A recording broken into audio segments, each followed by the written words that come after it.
Hi అండి. అందరూ ఎలా ఉన్నారు? నేను చాలా బాగున్నాను. ఈరోజు నేను పరవన్నం చేస్తున్నాను. ఎలా చేస్తున్నానో చూసేయండి. ముందుగా అర గ్లాసు బియ్యం తీసుకొని అది బాగా కడిగి పెట్టుకోవాలి.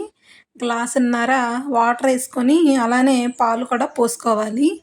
పాలు వేసుకున్న తర్వాత స్టవ్ వెలిగించుకొని స్టవ్ పైన పెట్టుకోవాలి.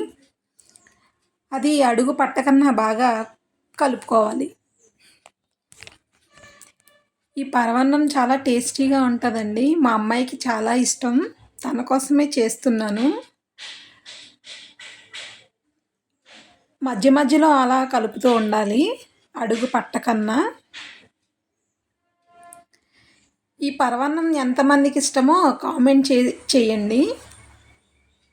అలానే లైక్ చేసి, షేర్ చేసి, సబ్స్క్రైబ్ కూడా చేసుకోండి. ఇలాంటి వీడియోస్ మీకు ఇంకా వస్తూనే ఉంటాయి. బాగా ఉడికిపోవాలి మెత్తగా ఉడికిపోయిందండి. ఇప్పుడు మనం కొబ్బరికాయ వేసుకుందాం. కొబ్బరికాయని పెద్ద పెద్ద పీసెస్గా కట్ చేసుకోవాలి. కట్ చేసుకొని బాగా కలుపుకోవాలి.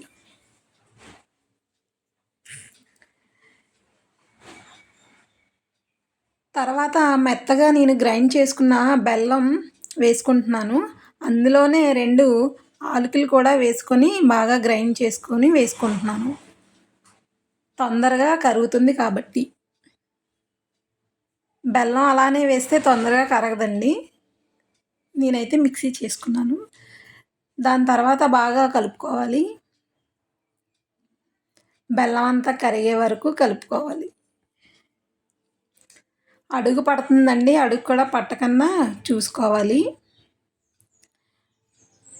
అలానే నెయ్యి కూడా వేసుకుందాం. నేను ముందుగానే వేపి పెట్టుకున్నాను. జీడిపప్పు, కిస్మిస్ ముందుగానే వేపి పెట్టుకున్నాను. అవి కూడా వేసుకోవాలి. వేసుకొని బాగా కలుపుకోవాలి.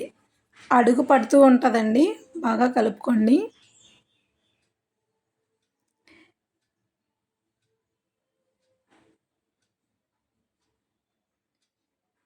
ఇది ఉడికేలోపు సబ్స్క్రైబ్ చేయండి. మంచి టేస్టీగా ఉంటుందండి. ఇప్పుడు నెయ్యి వేసుకుందాం. నెయ్యి వేసుకొని తింటే ఇంకా చాలా చాలా టేస్టీగా ఉంటుంది. మాకైతే చాలా ఇష్టం.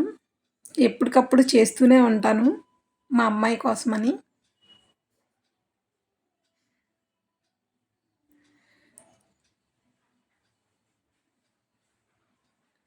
ఇలాంటి వీడియోస్ ఇంకా ఏమేమి కావాలో కామెంట్ చేయండి. చేస్తాను. ఈ రోజుకి ఇదే బ్లాగ్. Bye bye.